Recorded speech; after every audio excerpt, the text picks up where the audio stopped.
I got a comment on the latest facepalm from a discouraged viewer. He said I should go back to how I was on my old channel. I wanted to address him personally, but I have a bad habit of only commenting to negative criticism through the comments. But I'd like to address it here. To put it simply, I'm no longer an expert at Minecraft. There was a huge chunk of time where I knew everything there was to know. Like, everything. I could have recited every fact from every wiki page from updates 1.6 beta and prior. And I still do retain a lot of that knowledge. But the game kept expanding in directions that didn't excite me, and I eventually just stopped caring. I used to read the changelog and my heart would beat faster, wondering how the world I loved would be improved. But time and again it would just tell me the game was going a direction I didn't care about. Mineshafts and villages destroyed the feeling of solidarity that I loved.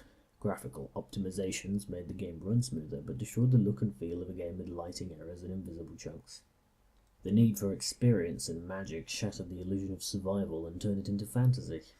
Because of all this and more, I stopped caring. I didn't even read the changelogs when I played, so I stopped being an expert.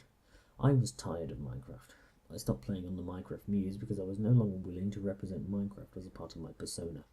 To me, Minecraft was a hardcore survival simulator that rewarded perseverance, planning, and automation. Apparently that's not what other people saw in it, so it evolved accordingly. It evolved away from me. My problem isn't that it's a bad game. On the contrary, it's a pretty damn good game. It's just not what I was expecting. So I'm going to take something from my childhood and apply it here. Imagine you're planning a paintball session with your friends. You talk about the field you're going to play in, the equipment you're going to use, and the alliances you're going to make. You plan out the games and start making equipment for it. You get custom clothes with team colours, tie flags onto the end of sticks as objective, and your excitement grows. But as the day gets closer and closer, things start to change. Instead of providing your own guns, suddenly everyone wants to rent one, so that it's fair.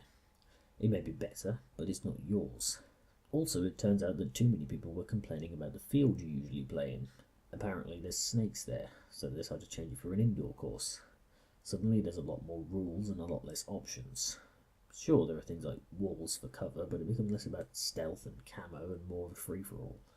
Oh, and all that stuff you made is useless now. Then that one kid says he has a paint allergy or some shit, and everyone agrees to do laser tag instead. No one is ever out for more than 30 seconds, score is kept automatically, and the guns are more accurate. Everyone wins.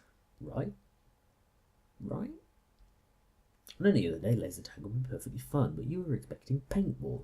You were expecting to be lying in the dirt, ignoring the centipede that's crawling on your arm so that you don't get spotted. You were imagining the feelings of accomplishment after hiding for 20 minutes in the dirt so you get a jump on their whole team and return to your base victorious. You were imagining the fear that would overtake you as you hid behind a tree trunk while tiny paint-filled missiles whizzed by your head. Instead, you got laser tag.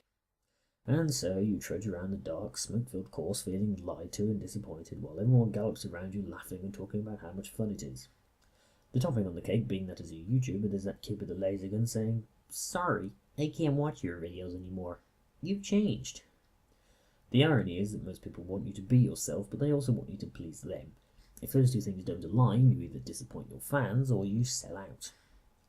My true passion comes from making videos and telling stories. Minecraft is just a medium for that passion.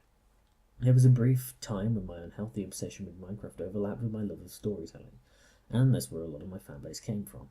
If you watch Muse Farms, think about why you liked it. I doubt it was the build, because I don't think it was really that effective. You probably liked it because of the storyline. The characters.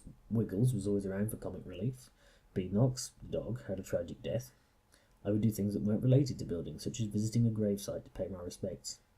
In the end, it was a story about stalling, wasting time, and finally about facing the inevitable end. Finally, my last mini-series, Mind Capture, was a reference to life flashing before your eyes. All that being said, I need to get the fuck over myself. I may not have the same love for Minecraft that I used to, but it's easily my most effective medium. One thing that's missing from facepalm is an overall narrative, but I can't control what Chris does, which means I have no real control over the narrative.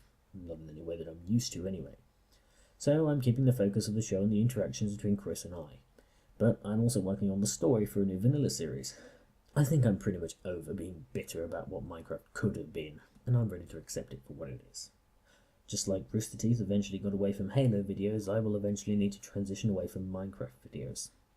I want this channel to be about quality, good editing and storylines, either within the game or that I bring to the table. But for the time being, Minecraft just so happens to be my game. And until that changes, I will be producing videos for it.